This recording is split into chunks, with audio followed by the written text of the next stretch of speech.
प्रिय विद्यार्थियों,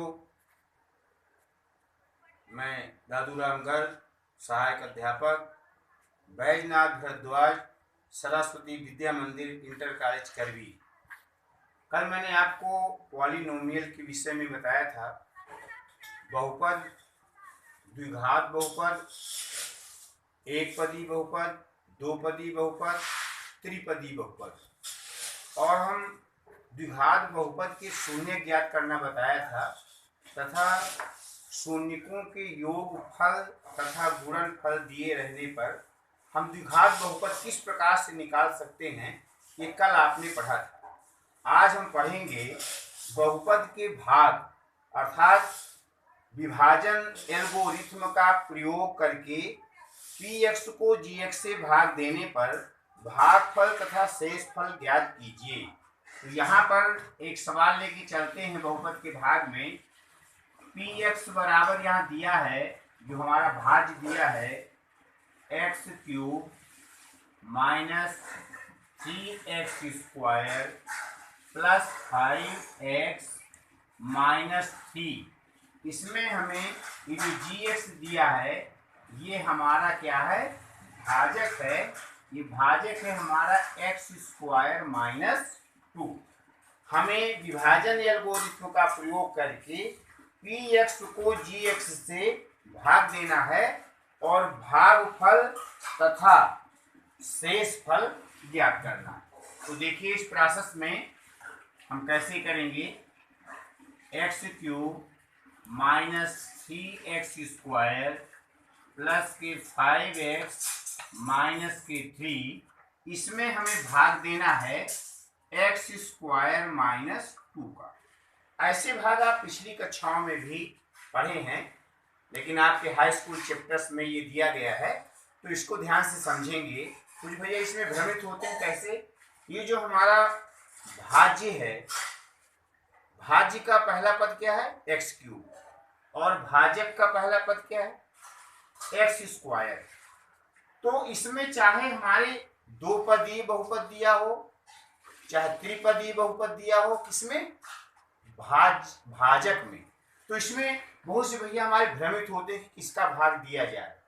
इसमें ये ध्यान रखते हैं कि इसको हम घात, जब बहुपद की जो घात बनाते हैं ये आरोही क्रम में, घटते क्रम में बनाते हैं, अवरोही क्रम में इसको बनाते हैं। आरोही क्रम माने असेंडिंग ऑर्डर माने बढ़ते क्रम में, और अवरोही क्रम माने डिसेंडिंग ऑर्डर माने घटते क्रम में।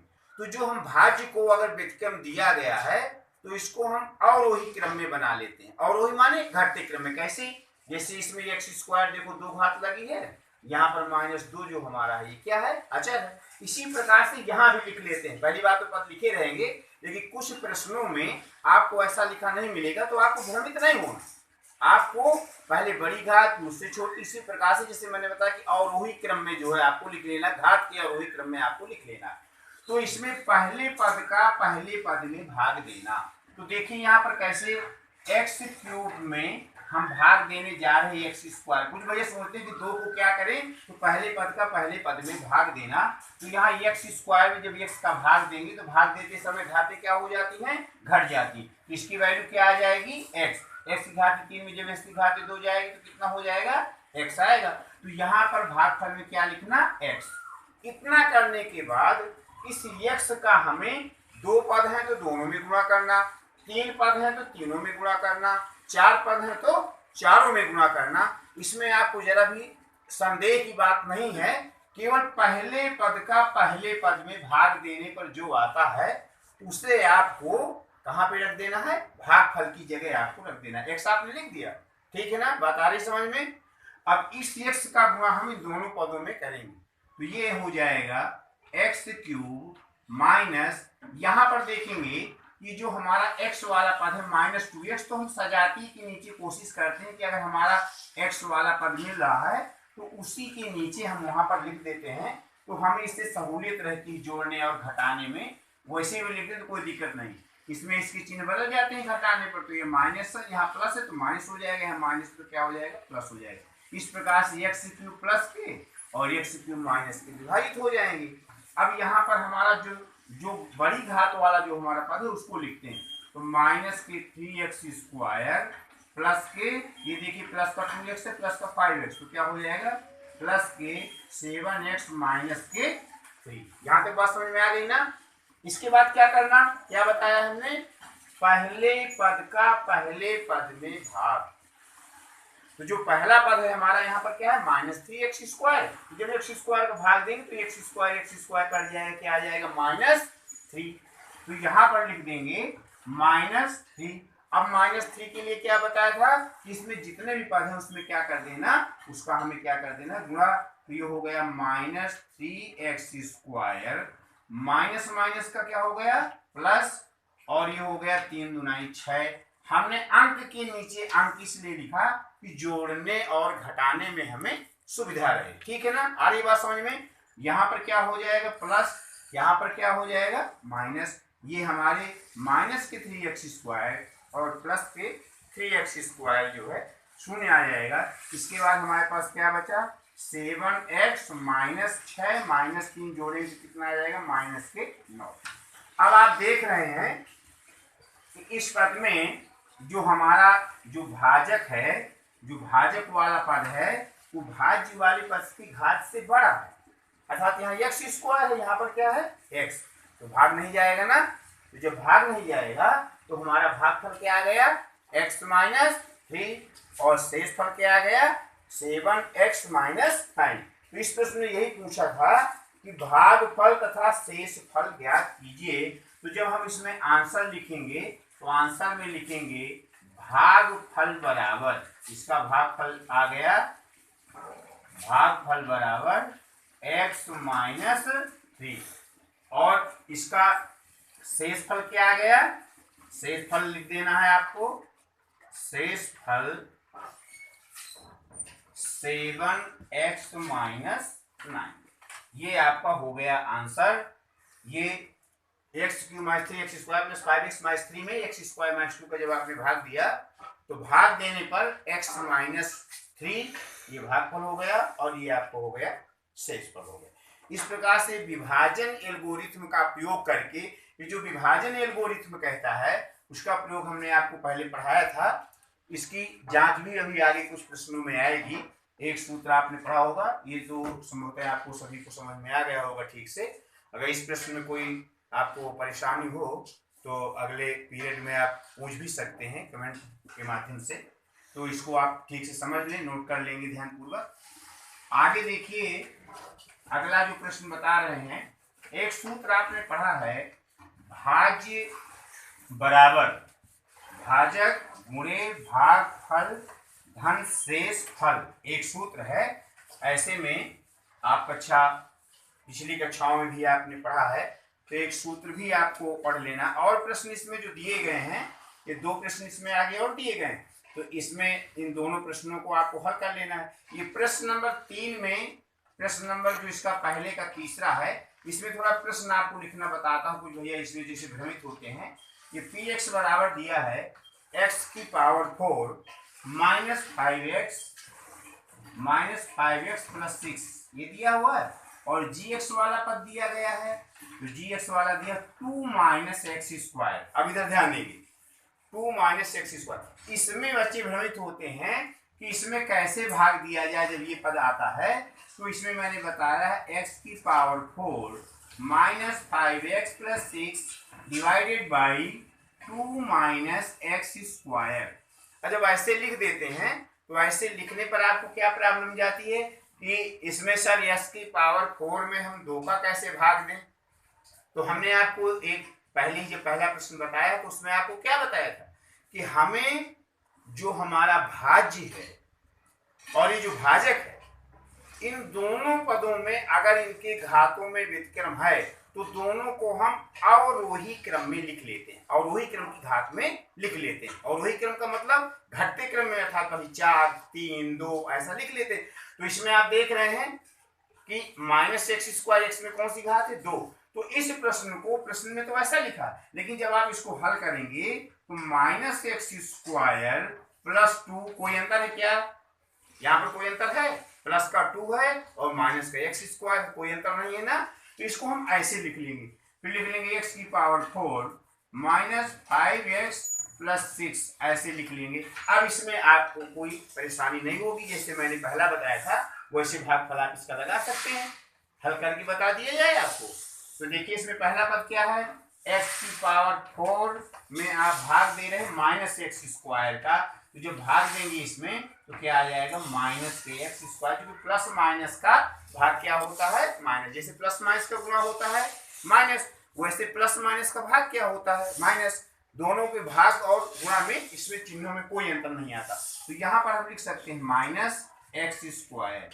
जब पहला पद हमारा आ जाता है -x² हमारा आ गया, तो इस -x² का हम भाजक में क्या कर देते हैं, गुणा कर देते हैं। ये हमारा भाज्य है और ये हमारा भाजक है, तो ये क्या हो जाएगा माइनस माइनस का क्या हो जाएगा बेटा प्लस, x⁴ -2x²।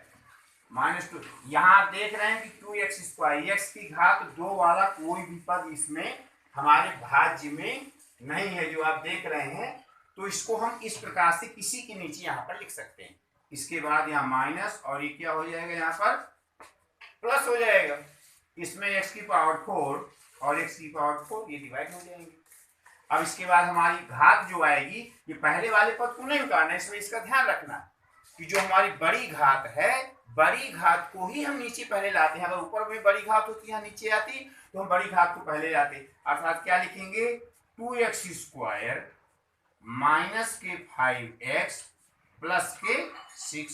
फिर वही प्रोसेस करिए, x² में 2x² में पहले पद का भाग, तो जब पहले पद का भाग देंगे तो ये -2 आ जाएगा, x² कट गया, क्या आ गया -2, तो यहाँ क्या लिख दिया जाएगा -2।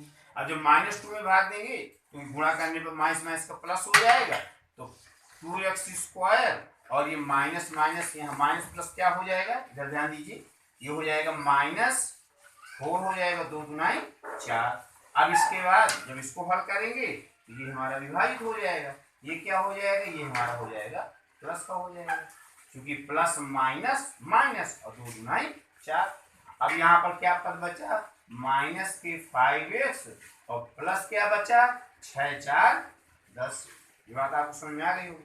अब आप देख रहे हैं कि हमारा जो भाजक है, भाजक की घात क्या है 2 है, ये बड़ी है, और यहाँ पर आप देख रहे हैं कि भाजक की यहाँ पर जो शेषफल में आया है, यहाँ पर शेषफल की घात क्या है 1। इस प्रकार से इसका जो भागफल हो गया x² -x² -2 और जो इसका शेषफल हो गया -5x + 10।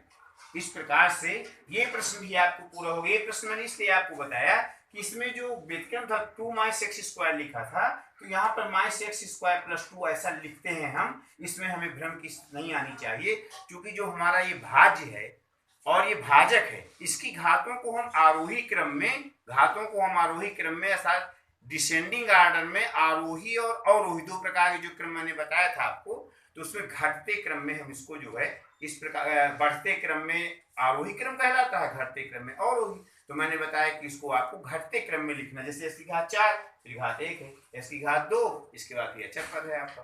इस प्रकार से इन प्रश्नों को आप एक प्रश्न इसका जो है बड़ी सरलता से आगे आप इसको हल कर सकते हैं। आगे के इसके कुछ प्रश्न और देखें।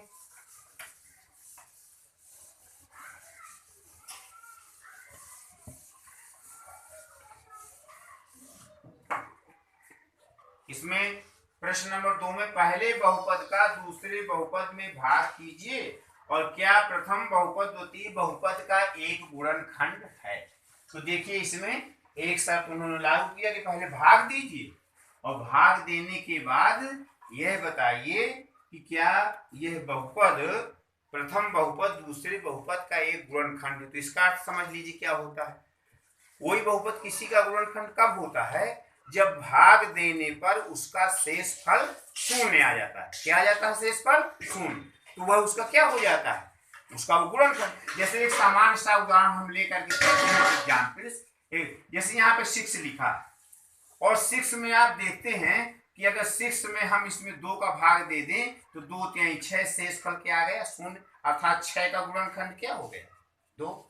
इसी प्रकार से 6 में अगर 3 का भाग दिया जाए तो 3 दूना 6, शेषफल क्या हो गया? 0, अर्थात इसका 6 का गुणनखंड क्या हो गया? 3। 6 का 6 में भाग देने पर क्या आएगा? 1 आएगा, शेषफल क्या आएगा? 0 आएगा। इसी प्रकार 6 में जब 1 का भाग देंगे तो शेषफल क्या आएगा? 0 आएगा। इस प्रकार से ये हमारे गुणनखंड कहलाते हैं। तो गुणनखंड कोई किसी का कब होगा? जब उसका भाग देने पर शेषफल 0 आ जाएगा तो वह हमारा बहुपद का गुणनखंड होगा। तो एक ऐसा ही प्रश्न लेकर के चल रहे हैं। पहला ही प्रश्न ले लीजिए, कोई ले लीजिए। पहला प्रश्न, पहले बहुपद का दूसरे बहुपद में भाग। तो देखिए दूसरा बहुपद है 2t⁴ plus 3t³ minus 2t² minus 9t और प्लस के 12। इसमें हमें भाग देना है t² माइनस 3 का। t², देखिए एक बार प्रश्नों में ला लीजिए। 2t⁴ plus 3t³ minus 2t² minus 9t plus minus के यहाँ पर 12 दिया गया है, माइनस के 12 में भाग देना है t² माइनस 3। अब इसमें पहले बहुपद का दूसरे बहुपद में हमें क्या देना है? भाग। तो ये हमारा दूसरा बहुपद है, पहला है। तो पहले बहुपद में दूसरे बहुपद का हमें क्या देना है? भाग देना। और भाग देने के बाद क्या बताना है? पहले बहुपद से दूसरे बहुपद को भाग करके बताइए कि क्या यह इसका गुणनखंड है कि नहीं। तो गुणनखंड इसका कब होगा? ये पहले से हमें क्लियर है कि गुणनखंड कब होगा? जब भाग देने पर शेषफल क्या आएगा? शेषफल 0 आएगा तो इसका गुणनखंड होगा, अन्यथा नहीं। तो इसमें देखिए भाग देते हैं। 2t⁴ में मैंने बता दिया पहले कैसे भाग देना।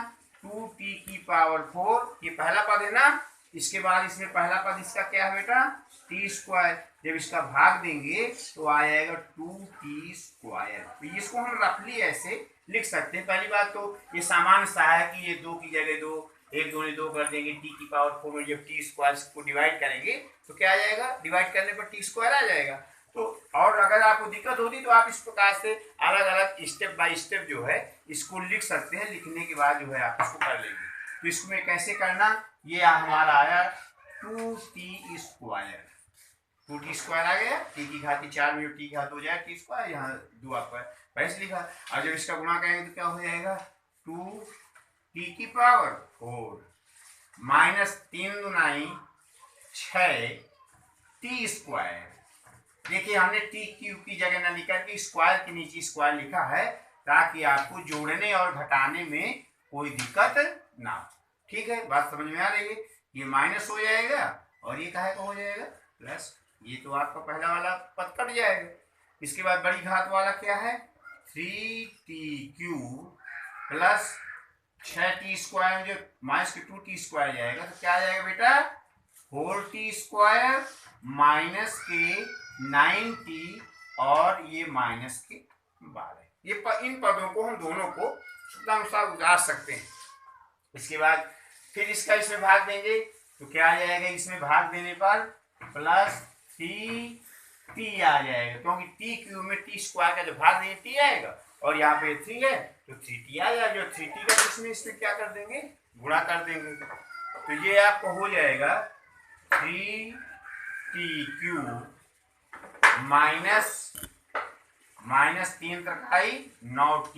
अब देखिए इसमें इसको इसलिए रखा सजाती की नीचे सजाती रहती है, ये माइनस को हो जाएगा और ये प्लस का दोनों विभाजित हो जाएंगे। इसके बाद क्या आ गया? 4t² माइनस के यहाँ 12 आ गए। जब इसका भाग देंगे तो क्या आ जाएगा? t² में t² कट जाएगा तो क्या बचेगा यहाँ पर? प्लस के 4।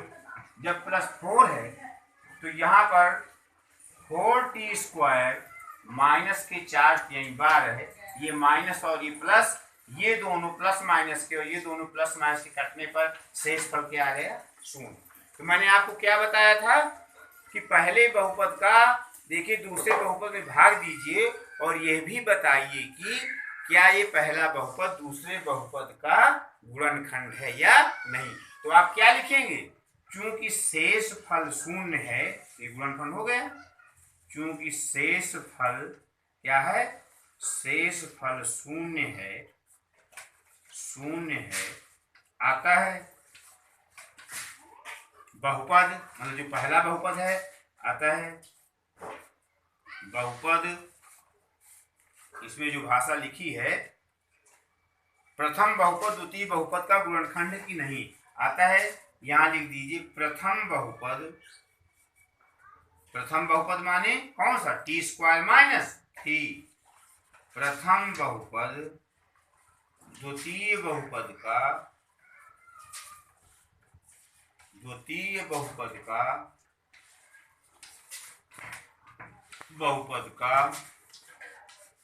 गुणनखंड है। ये प्रश्न आपको ठीक समझ में आ गया है। हमने दूसरे वाले बहुपद में पहले बहुपद का क्या दिया, भाग, और इसमें कोई नई चीज नहीं पूछा। इससे पूछा क्या ये गुणनखंड है कि नहीं, भागफल शेषफल आपको स्वयं निकालना है। और गुणनखंड कोई किसी का कब होगा, जब उसका शेषफल क्या आएगा, शून्य आएगा। तो देखिए इसका शेषफल क्या आ गया, शून्य। अगर शेषफल शून्य ना आता तो आप लिखते कि प्रथम बहुपद दूसरे बहुपद का गुणनखंड नहीं है, क्योंकि शेषफल शून्य नहीं है, अतः पहला बहुपद दूसरे बहुपद का गुणनखंड नहीं। बात क्लियर हो गई। क्योंकि अभी इस प्रश्न में जो आ गया प्रश्न हल करेंगे तो इसमें ऐसे प्रश्न भी मिलेंगे कि इसका शेषफल शून्य होना कोई आवश्यक नहीं है, तो ऐसे प्रश्न भी मिलेंगे। तो इन प्रश्नों को आप हल कर सकते हैं। अगर शेषफल शून्य आ जाए तो प्रथम बहुपद दूसरे बहुपद का गुणनखंड है, अन्यथा गुणनखंड नहीं है। इसके बाद अगला प्रश्न लें, ये बात आपको समझ में आ गई। अगला प्रश्न लें, ये बात आपको समझ में आ गई होगी। तो बहुपद के आज हमने आपको भाग पढ़ाए, थोड़ा आप इसको ध्यान से समझिए। एक एक स्टेप बाय स्टेप चलेंगे हम। आपको क्रम से प्रतिदिन जो है आगे सिलेबस के अनुसार ही जो है इसी सीक्वेंस में आपको क्रम से पढ़ाते रहेंगे। अब ध्यानपूर्वक प्रतिदिन पढ़ते रहिए। तो इसमें प्रथम जो हमने आपको पढ़ाया बहुपद का भाग, इसका हमारा उद्देश्य क्या है कि जो पिछली कक्षाओं में आपने पढ़ा कि अभी आप आगे शून्य ज्ञात करेंगे। अभी पिछले में आपने द्विघात बहुपद ज्ञात करना सीखा, और इसमें आपने क्या सीखा, बहुपद के भाग हमने आपको बताना सीखा। आगे अभी आएगा विभाजन एल्गोरिथम में भाज्य बराबर, जब आप लिखेंगे भाजक गुणे भागफल धन शेष फल, ये सूत्र भी आप याद कर लेंगे। आगे अभी एक सूत्र मैं आपको यहाँ लिख रहा हूँ, एक सूत्र याद करना, भाज्य बराबर भाजक गुणे भागफल धन शेष फल। इस सूत्र को आप एक बार ध्यान में कर लेंगे, आपके ध्यान में से होगा। भाज्य बराबर भाजक गुणे भागफल धन शेष फल, इस सूत्र को ध्यान में कर लेंगे। क्योंकि अभी कुछ प्रश्नों में ऐसे में आएगा कि उत्तर की जांच कीजिए, तो उत्तर की जांच करने के लिए भाज की जगह भाज्य गुणे भागफल धन शेष फल, अगर इसको हम हल कर देंगे तो ये हमारा प्रश्न जो है हमारी उत्तर की जांच हो जाएगी। तो मैं समझता हूं कि आज ये आपको बहुपद का भाग ठीक से समझ में आ गया होगा। तो बहुपद के भाग को आप ध्यान से जो है समझ लीजिए, इसको हल करेंगे। कोई प्रॉब्लम होती है तो आप हमें फोन के माध्यम से या कमेंट के माध्यम से जो है हमारे नंबर पे जो है व्हाट्सएप में जो है आप लिख करके भेज सकते हैं। कोई प्रॉब्लम है तो आपकी समस्या का समाधान जरूर करेंगे। धन्यवाद।